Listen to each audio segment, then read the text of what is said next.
Today I'm going to talk about New World, a South Korean film from 2013, and I'm going to butcher some names here, so enjoy. Right, it's directed and written by Park Jung, who then did The Tiger and The Witch Subversion. It stars Lee Jung-jae, Choi Min-sik, and Hwang Jung-min, three very good actors. My apologies to them for my pronunciation of their names. So I'm just not good at names. So, well, I'm getting good at Choi Min-sik because I've covered so many of his films now. I'm getting there with him. Yeah, this film is wonderful. This is a slow burner. It's really wonderful though. It is a film you've seen bits of before, but the way it's done is really well. Is really kind of almost better than anything that inspired it. I mean, it's the story of an undercover cop who's in the Korean underworld, and he's working for the police, but he wants out. He's burnt out. He's sick of it. He's set up. Have always been scared for his life. He wants to move on, and they're not letting him. At the start of the film, the leader of the whole gang of all these mobsters, the one person who's kind of viewed as the leader, the one who kind of rules over all the different families, basically, of families or groups of people who have lots of different interests. He dies in a car crash just after he's been released from accusations, but he managed to beat them. So they could never managed to get him. But after he's been released, he dies in an accident, or was it? We never had way to know if it's an assassination with someone or an accident. But basically, he's dead, and everyone's actually looking at each other thinking, "Did you do it? Did I do it? Did this person do it? Did anyone do it?"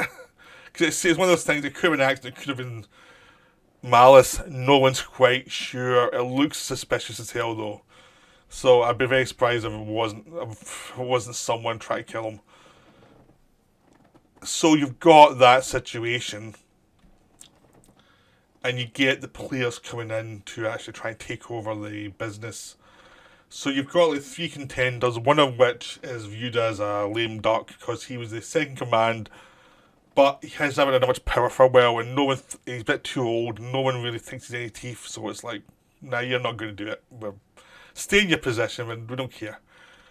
There's one guy who's been building up their official business for years, and he's really brutal and really dismissive of everyone else, and he thinks he should get it. I mean, he's the guy who everyone kind of probably thinks is the favourite to get the job. He's vicious enough, he's nasty enough. You know, he'll take out his competitors, and he knows his business, and he's probably viewed as someone who will keep the business running a good way. Then there's an outsider, the guy who deals more with the working class environment. He's part Chinese, you know, and he's coming in, and he's like the one who's viewed as a mad one. He's viewed as someone who's just a bit weird. He's played by Hwang Jung-min, so he's a crazy one. Now the characters played by Hwang Jung-min and Lee Jung-jae are both, you know, the pals. They've known each other for a while. Behind the scenes they can mock each other and have fun with each other a little bit. They just like each other, really. It's just one of those things. There's a bond there. They're both kind of outsiders. So one of them's undercover policeman, the other one's a all-out gangster. And the gangster, the one that's viewed as a competitor, viewed as one of the people who could take over, he's kind of hated because he's impolite and he's impatient, but he's very good at his job. And it's like he's the kind of wild horse candidate, and no one's quite sure which way they're going to go, because the other one's more safer. But this one, he deals with people in the real world more, so he's probably more contacts in the real world than anyone else, and he is vicious, and he does have a lot of contacts all over the place. So it is a kind of a case of like which ways are going to go, because everyone's saying they're going to be loyal to each of them, and no one's going to come out and say, "No, I'm going to vote for the other guy." And everyone's going to vote, and they're both going to the right areas and saying, "Okay, you better vote for me." So it is similar to election in that way. It's made after election. It's also similar to Eastern Promise, which is a Cronenberg film, which took place in the Russian mafia in London, which is an undercover cop, undercover agent who's well undercover and he's been so long undercover, he's um, he's completely trusted by everybody who's important. There's that element. I prefer Eastern Promises actually to this one, but they're both very, very, very good films. And the film is really about these two guys. The guy who is the Chinese person who's trying to rise up to be the top position, and his pal who's undercover cop. That's the main relationship in the film. That's the one you're really focused on. And you watch the two competitors undo each other a little bit and try and find ways to undercut each other. Like one of them brings in some people from other counties that are viewed as a bit rough, but they'll get the job done better than everyone else.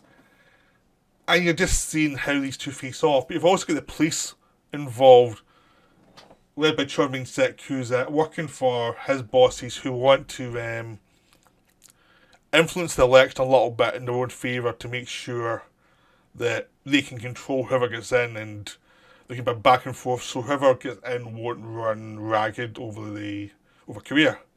So they know they'll never get rid of this influence, but if they can control it a little bit, it makes their job a lot easier. So that's the setup. That's just the basic setup of the film.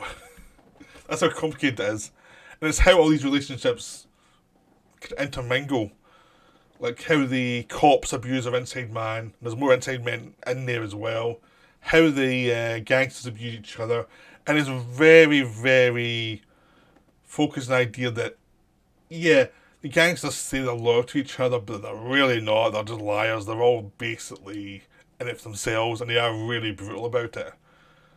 And there's only a few of them actually have human feelings for anyone else. And it's never the ones that look as if they've got it. It's the ones who look rougher. So that's why the relationship between the two characters that I mentioned earlier is so important, because they actually care about each other a little bit. They actually do have loyalty to each other, even though one's an undercover cop and the other one's viewed as a total thug. Despite all the reasons of them not to care, they actually do have some respect for each other. And there's a lot of twists that go on, and it's a lot of the idea of like, how do the cops really see the undercover person? How do they really view him versus how he views it? How do the gangsters really view each other? How does negotiation go on for this new top spot really go on? Because the cops start to really mess with how everything's going to go. And them doing that does influence a lot, but then again, the gangsters fight back against this too, and they mess up the cops in ways the cops don't expect, and they really cause real damage to the police. And the police kind of just know that, and it's just like, it's like, how loyal are you to your people inside or undercover, and how loyal should those people be to you when you've obviously shown not much loyalty, and the things you told them they're undercover for aren't really what they're undercover for, because the cops just know they're not going to get rid of these people. They just literally have a containment thing, which they're not being honest about to their undercover people, and it becomes a real sense of you've got your deep undercover agents, and you've also got these other ones that hopefully won't get cops, but there's always like one of them makes it as good. And it becomes a story about how do you survive power when you don't really trust anybody. Because no one in this film ultimately can trust anyone, but it's just like, how do you actually live with some sort of honour to yourself, or do you, or can you? Or is it a doomed attempt? Is it just something that's absurd in this kind of hellish world they're in? Is there any chance of actually escaping this world with any sort of sense of humanity? And for some people there is, and some people there's not. And it's not exactly always who you expect it to be. because this is a recent film, I'm trying not to do spoilers. Really, I'm really trying to avoid giving you too much because the joy of the film is actually watching the film. The joy is actually seeing how it works out, how it develops in interesting ways, how your loyalties are switched around a lot. Like people you initially think are awful, you see their good points, and the people you think have some attractive qualities may not have, and then you swing back and forward between certain characters as well because there's a lot of them have good points and bad points.